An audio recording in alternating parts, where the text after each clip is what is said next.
Alors bienvenue à tous et à toutes dans cette nouvelle vidéo que je fais avec vous aujourd'hui. Alors aujourd'hui nous allons parler des Naka, nous allons parler de l'épreuve. L'épreuve qui est un moment difficile que nous traversons tous dans la vie. Alors je dirais le projet qui finit par aboutir.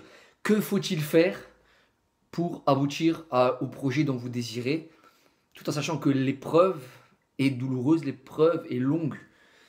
Alors Naka, c'est dans l'écriture l'épreuve. Et on le lit dans Genèse chapitre 22. Alors voilà, je vais partager avec vous la parole du Seigneur. Et par la suite aussi, vous verrez que beaucoup de choses sont importantes à connaître. Genèse chapitre 22, le verset 1. Et là, nous allons découvrir Abraham.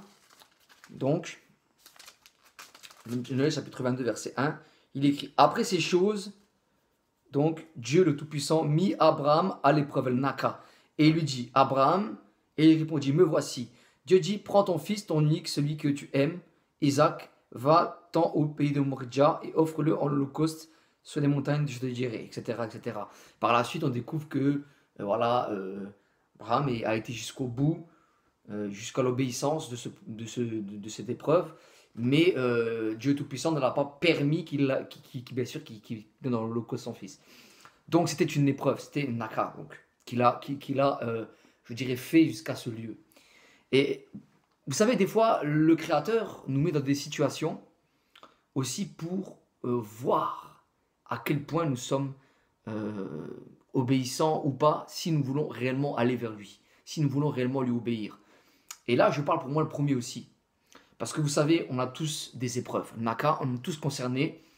Et donc, Dieu, le Tout-Puissant Créateur, s'il y a quelqu'un qui peut vous sortir des épreuves pour vous ramener dans votre projet, c'est lui. Pourquoi? Parce qu'il connaît les projets. Avant qu'il y ait le Naka, il connaît réellement le projet comme il en est. Alors, pourquoi je dis ça? Parce que nous allons le lire dans le psaume, chapitre 33, le verset 1, dans l'Écriture, qui nous parle du projet que le Tout-Puissant a pour chacun d'entre nous. Et bon, parfois on peut avoir des moments difficiles dans la vie, hein, comme je vais l'expliquer, hein, que ce soit au travail, que ce soit voilà, au travers de la famille, du mariage. On peut être dans le naka, on peut être dans l'épreuve. Alors, psaume 33, le verset 1. Voilà, le verset 11, pardonnez-moi, qui dit « Les desseins du Tout-Puissant subsistent à toujours, et les projets de son cœur de génération en génération. » Donc, le Créateur Tout-Puissant a des projets pour vous qui écoutez. Il a des projets pour vous, qui que vous soyez, peu importe, chrétien ou non. Il a des projets pour vous. Le Créateur veut réellement le meilleur pour vous. Mais parfois, il va avoir une naka. Il va avoir l'épreuve devant vous. Et c'est l'épreuve qui va faire que vous allez devoir prendre une décision. Soit suivre le Tout-Puissant au travers aujourd'hui de son alliance, le Bérit nouveau qu'il a fait avec Yeshua, avec le Christ, ou alors vous allez être du mauvais côté et là vous allez être devant vos propres décisions. Mais si vous êtes dans le projet du Tout-Puissant, de Dieu, alors vous allez entrer dans réellement la bénédiction. C'est ce que nous allons voir plus tard. Donc, le Naka, c'est une période qui est très douloureuse, ou une période de décision importante que nous devons prendre dans notre vie, un tournant décisif que nous allons devoir emprunter pour suivre Dieu. Et Dieu permet le Naka. Dieu permet le Naka parce qu'il veut que réellement on vienne vers lui, par amour pour nous. Voilà. Et vous savez, le Créateur veut réellement voir si, dans notre libre arbitre, nous sommes, je dirais, capables de le suivre. Et c'est bien normal. Parce que vous savez que réellement, le Nefesh, l'âme, nous pousse parfois à prendre de mauvaises décisions. Et c'est cela, malheureusement, qui nous conduit dans l'erreur parfois. Et je dis pour moi aussi le premier parce que dans ma vie, j'ai fait aussi des erreurs. Et nous avons, je dirais tous plus ou moins, on pourrait se reconnaître dans ce message, fait des erreurs en cours de route, dans notre parcours. Et c'est ce qui nous a conduit aussi aux épreuves. Donc, Naka, c'est réellement général. Mais voilà. On va suivre le Proverbe, chapitre 16, verset 3, qui va nous donner un indice vraiment, je dirais, très important au sujet des Naka. Et le projet que Dieu veut pour nous. Voilà. Et réellement, Dieu est avec nous, le Créateur est avec nous lorsque nous décidons de le suivre. Et c'est bien normal. Voilà. Mais Dieu désire le meilleur pour chacun d'entre nous, mais il nous laisse le libre arbitre. Et voilà. Et notre âme doit consentir à le suivre, hein, pour qu'il y ait la bénédiction. Alors, le Proverbe chapitre 16, nous allons lire le Proverbe chapitre 16, le verset 3. Voilà. Je vous laisse un instant. Si vraiment vous n'avez pas de Bible, voilà, procurez-vous-en une, avec la Torah et l'Évangile. Procurez-vous-en une et vraiment lisez la parole du Seigneur, lisez l'Évangile et découvrez qui est le Seigneur. Hein. C'est merveilleux, vous allez voir réellement, vous allez vraiment découvrir des grandes choses, des choses formidables. Alors, Proverbe chapitre 16, verset 3 nous dit: recommande au Tout-Puissant tes œuvres et tes projets réussiront. Donc maintenant, la démarche, c'est quoi? La démarche, c'est se confier au Créateur, hein, dans le Naka, se confier, hein, dans l'épreuve. On doit aller vers lui pour lui dire: Seigneur, maintenant, fais quelque chose. Et moi, c'est ce qui m'est arrivé. Je suis tombé dans une situation tellement difficile que j'ai fini, dans le Naka, j'ai fini par dire: Seigneur, interviens. Et il est intervenu. Aujourd'hui, je suis un chrétien. Aujourd'hui, Dieu m'a vraiment, véritablement prouvé qu'il existait. Par des moyens, je dirais, totalement formidables. Et bon, voilà, c'est mon expérience personnelle. Mais on ne va pas extrapoler et rester dans le sujet. Dans le Naka, c'est une épreuve particulière que vous vivez dans votre vie. Et ici, il est dit que si vous avez un projet, un objectif, et que vous êtes dans le Naka, que vous êtes dans l'épreuve, alors il faut recommander votre sort au Tout-Puissant. Et très souvent, nous ne le faisons pas. Je parle ici peut-être pour les incroyants, et aussi pour ceux qui sont croyants, ça arrive.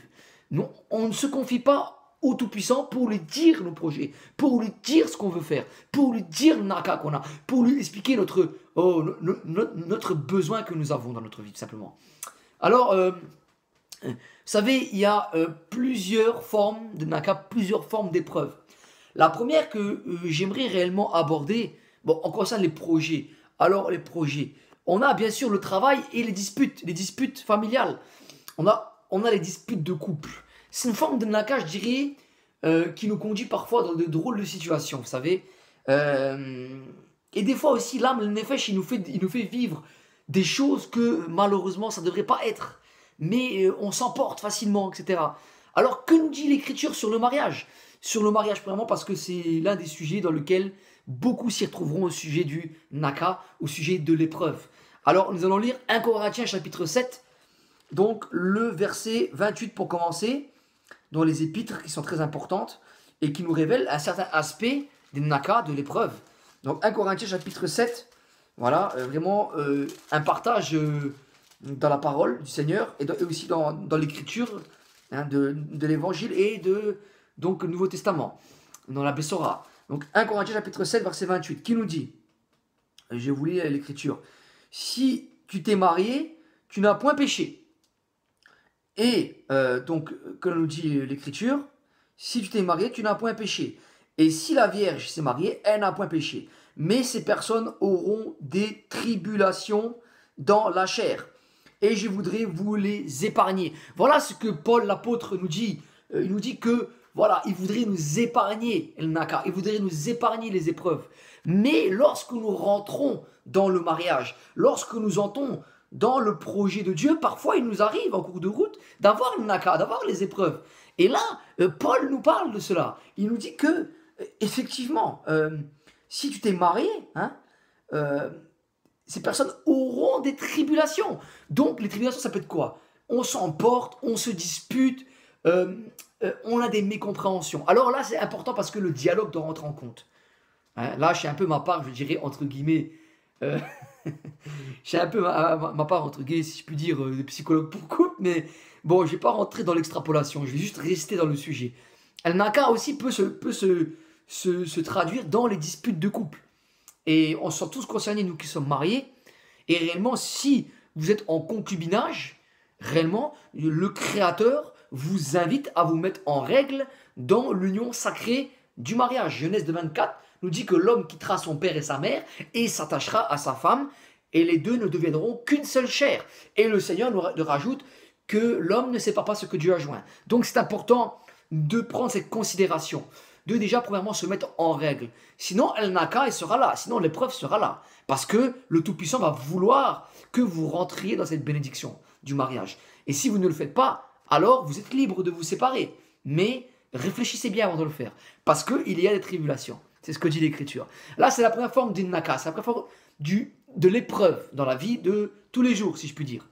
Alors, l'épreuve, comment on doit prendre le Naka? Que ce soit dans la vie active, je parle ici aussi, quand on cherche du travail, c'est tellement dur parfois, on a le Naka, on court là, on court là, on court là, mais comme je dirais, Proverbe et les psaumes 33, 11 dit que voilà, il y a les projets que Dieu connaît, que nous ne connaissons pas. Et il y a aussi dans Proverbe 16.3, je dirais dans la Torah, la recommandation de se confier pour ces projets.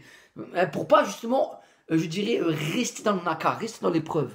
Parce que le Créateur va intervenir pour régler la situation. Et c'est ça qui est formidable avec le Créateur. C'est qu'il agit en son temps. Ces projets, nous ne les connaissons pas, c'est lui qui les forme.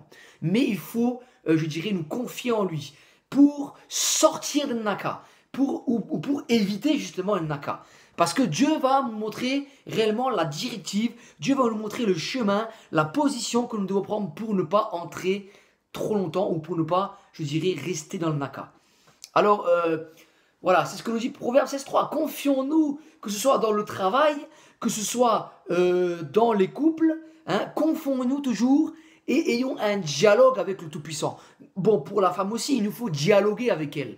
Nous allons voir l'aspect du mariage aussi, réellement, dans Jacques chapitre 1, le verset 2 à 5.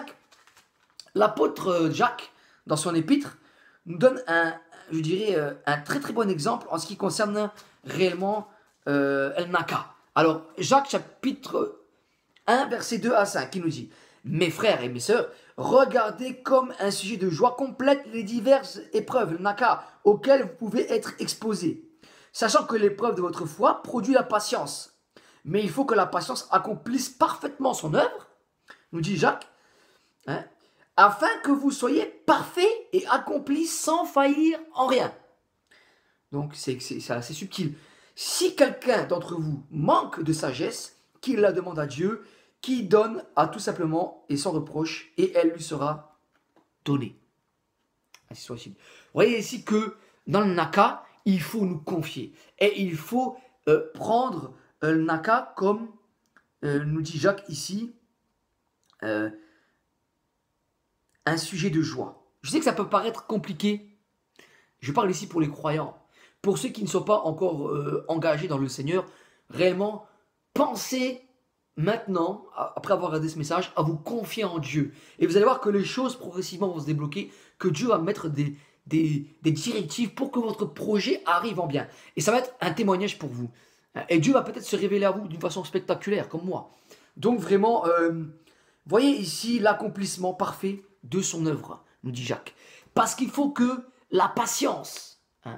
Quand le naka, dans l'épreuve, il faut la patience. Vous savez, des fois, on voudrait tout avoir d'un coup. On demande au Seigneur, oui, Seigneur, intervient, mais Dieu n'intervient pas tout de suite. Le Créateur n'intervient pas tout de suite. Parce qu'il attend en retour que vous ayez de la patience aussi. Que vous soyez dans la confiance, que vous lui fassiez confiance.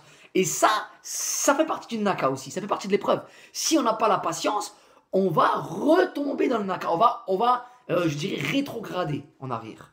Et ça, c'est une erreur que beaucoup font malheureusement. Donc nous devons être patients, nous devons persévérer et demander au Créateur qui va intervenir dans ses œuvres, étape par étape. Et la patience produit, voilà, son accomplissement. Voilà, et le naka, il est terminé. Donc, et c'est ce que dit ici Jacques, et si on n'a pas assez de sagesse pour être patient, alors il faut demander à Dieu. Parce que des fois, le nefesh, des fois, l'âme nous joue des tours. L'âme veut nous faire croire que voilà, non, il ne se passera rien. C'est notre sentiment humain, hein, c'est notre chair qui nous fait dire ça. Mais voilà, il faut nous confier, il faut demander de la sagesse. C'est ce que Dieu nous demande. Donc voilà, donc si vous êtes dans cette épreuve avec votre femme, avec votre emploi, hein, vous n'arrivez pas à trouver un travail et vous n'en pouvez plus, vous êtes là au bord peut-être au bord de la dépression, demandez au Créateur, confiez-vous en lui. Et vous allez voir que votre vie va littéralement prendre un autre, je dirais, une autre directive, hein, et vos œuvres vont s'accomplir. Les projets de Dieu vont se faire au fur et à mesure. Alors ici, je parle pour les personnes en général qui sont dans le naka, qui sont dans l'épreuve, et aussi pour ceux qui ne le sont pas, pour pas qu'ils y aillent. Donc, demandez la sagesse.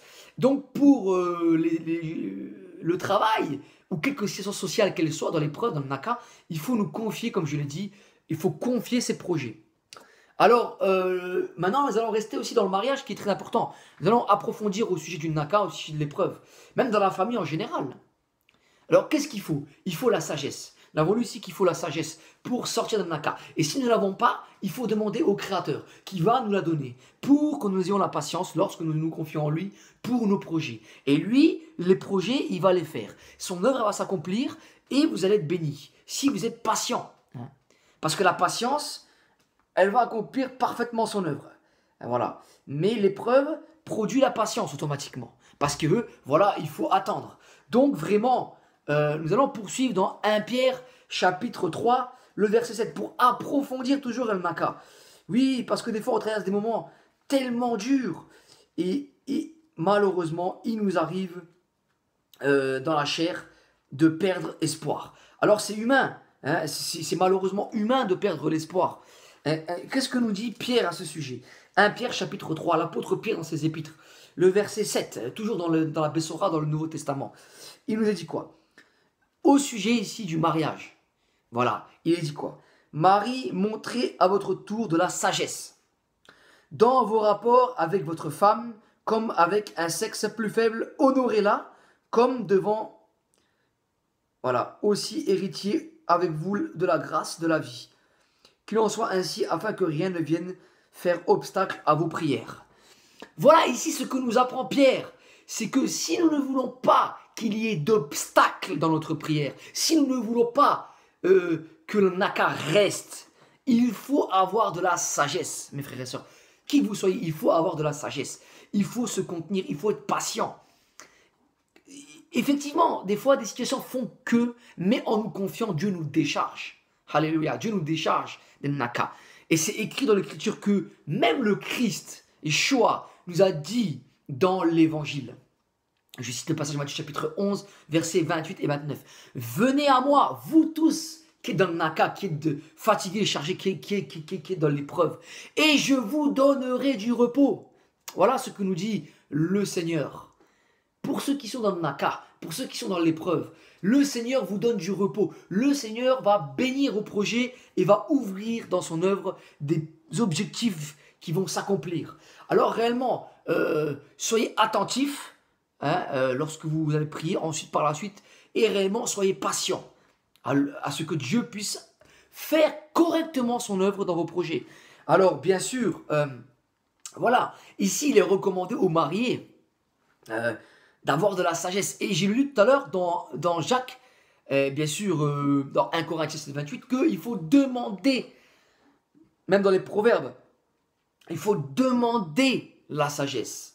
Voilà, il faut demander si nous ne l'avons pas. Donc réellement, c'est important, demander la sagesse. Et je parle pour moi le premier, vraiment. Alors, réellement, ici, nous voyons cet aspect qui est très important, naka. Lorsque nous sommes dans l'épreuve, il faut qu'on se contienne. Mes frères et sœurs, mes amis, il faut qu'on se contienne. Montrez à votre tour de la sagesse dans vos rapports avec votre femme. Alors pour notre famille, c'est pareil. Il faut montrer, je dirais, un bon comportement pour que, voilà, nous portions aussi un témoignage cohérent et puis surtout aussi que nous apportions l'amour de Dieu et qu'il y ait une harmonie sereine dans notre foyer, que ce soit la famille ou que ce soit le couple marié. C'est très important. Ça fait partie vraiment de la vie quotidienne et spirituelle aussi, quand nous sommes dans le Seigneur. Alors, voilà, nous allons partager encore un passage dans Colossiens chapitre 3, voilà, le verset 19. Alors, je vous partage Colossiens, qui nous donne encore un aspect du mariage qui est très important. Vous savez, quand on se dispute, là je prends l'exemple du mariage parce que c'est un exemple qui est vraiment global. Hein, ne pensez pas que vous allez vous marier et que vous n'avez pas hors de dispute. C'est très souvent malheureusement le cas dans beaucoup de couples, qu'il y ait des disputes même violentes. Hein. Alors, mais il faut être dans la sagesse, et c'est ça. Il faut se contenir, mesdames et messieurs, et vous qui êtes croyants. Donc Colossiens chapitre 3, le verset 19, qui nous dit: Marie, que chacun aime sa femme et ne s'aigrise pas contre elle. Et ne s'aigrise pas contre elle. Donc la sagesse, dans Naka, donc la sagesse doit prendre son élan le plus positif, je dirais. Parce que là, nous avons euh, à ne pas nous aigrir devant les épreuves. Même devant notre femme, lorsque nous sommes mariés, lorsqu'il y a des incohérences, lorsque nous ne nous comprenons pas, il faut qu'il y ait un dialogue premièrement. Et ensuite, mettre ça en prière devant Dieu pour que la solution, pour que le Naka soit détruit. Mais il faut que nous nous comportions dans la sagesse pour ne pas rester dans l'épreuve, pour ne pas rester dans le naka. Alors, c'est ce que nous a partagé tout à l'heure 1 Pierre 3,7. Voilà. Pour que pas la prière ne soit pas bloquée, il faut être dans la sagesse, il faut vraiment se comporter dignement devant le Seigneur. Alors, vous qui êtes dans l'épreuve, que ce soit dans votre couple, que ce soit aussi dans votre travail, réellement vous avez des épreuves, vous savez plus quoi faire, vous avez tout essayé, toutes les boîtes intérim, vous avez tout fait, mais ça ne va pas. J'aimerais vous dire, vous êtes dans le naka, vous n'arrivez pas, vous êtes réellement dans l'épreuve. Confiez-vous en Dieu. Demandez-lui de l'aide. Demandez-lui. Dites, Seigneur, moi je l'ai fait ça. Seigneur, aide-moi, interviens. Ayez la sagesse. Dirigez-vous vers lui. Allez dans un lieu de rencontre où il y a des chrétiens, des enfants de Dieu. Lisez l'évangile, intéressez-vous à Dieu et demandez de l'aide à Dieu. Et vous allez voir qu'il va intervenir. Mais il vous faudra la patience. Parce que dans le naka, il faut la patience. Et la patience accomplit son œuvre au travers, je dirais, des projets de Dieu. Vos projets vont réussir. Dieu va intervenir dans votre vie comme jamais. Vous allez être étonné. Et je le témoigne devant vous. Réellement, moi, ma vie a été transformée d'une façon spectaculaire. Et je peux vous dire que réellement Dieu est intervenu. Et Dieu a été fidèle. Et Dieu sera fidèle pour vous aussi. Alors réellement, voilà, vous êtes dans l'épreuve. Mais Dieu vous aime. Dieu connaît cette épreuve que vous traversez. Et aujourd'hui, il vous dit au travers de Yoshua, au travers de Christ, il vous dit en Matthieu chapitre 11, verset 28 dans l'évangile, il vous dit, venez à moi, vous tous qui êtes dans le naka, vous tous qui êtes dans l'épreuve, vous tous qui êtes fatigués et chargés, et je vous donnerai du repos. Prenez mon joug sur vous et recevez mes instructions. L'instruction se trouve dans l'évangile. La parole de notre Seigneur Yahushua, Christ. Il nous a parlé, il nous a dit ce que nous devions savoir pour le suivre. Et réellement, vous devez prendre connaissance de l'évangile et vous devez vous faire confiance à Dieu maintenant. Vous deviez vous diriger vers lui. Mais ce n'est pas un hasard que vous êtes tombé sur cette vidéo. Voilà, parce que Dieu a permis que vous tombiez sur cette vidéo pour que vous puissiez, dans la sagesse, vous confier en lui et avoir la patience pour que l'œuvre de Dieu s'accomplisse et que vos projets réussissent. Alors réellement, je vous inviterai, vous qui écoutez ce message, qui n'êtes pas encore venu à Christ. Vous avez des épreuves dans votre couple. Votre femme vous embête, elle est violente avec vous. Peut-être que ça va jusqu'à la main, malheureusement. Peut-être que votre travail, ça va pas, vous êtes en dépression, vous allez chez le docteur, il vous a donné des médicaments, vous avez eu des arrêts chez vous. Peut-être c'est votre famille qui vous a rejeté, ils vous ont insulté. Peut-être c'est vos amis qui vous ont rejeté. Peut-être vous êtes dans une épreuve, un naka terrible. Je vous invite maintenant à faire cette prière avec moi. Juste répétez les paroles que je vais vous dire. Voilà. Et réellement, laissez Dieu agir dans votre vie. Répétez après moi. Père Tout-Puissant, aujourd'hui, je suis dans l'épreuve. Je reconnais que je ne peux rien de mes propres forces. Je reconnais que j'ai commis des erreurs dans ma vie avec toi. Aujourd'hui, je veux sortir de l'épreuve. Je veux te suivre. Je reconnais que je suis un pécheur. Je reconnais qu'Yeshua, Christ, est mort à la croix pour moi, sur le poteau. Il a été crucifié. Et il a ressuscité pour mes péchés. Il est vivant. Et il a tout accompli pour moi. Je reconnais qu'il m'a sauvé. Je l'accepte comme mon sauveur et comme mon Seigneur. Aujourd'hui, je choisis de le suivre. Je choisis de le suivre. Et je veux, dès à présent, être dans tes projets. Je veux que tu me donnes la sagesse et la patience afin que je puisse être dans tes projets, au travers de l'œuvre que tu vas accomplir pour que je sorte de l'épreuve dans laquelle je suis. Je remets tout entre tes mains et réellement, je veux être ton disciple. Inscris-moi dans ton livre de vie. Prépare-moi une place dans ton royaume et donne-moi le Saint-Esprit. Merci, Père. Ainsi j'ai prié au nom de la parole de Dieu, Yeshua du Christ. Amen. Ainsi soit-il. Voilà, vous venez de prier, de faire cette prière qui est très importante.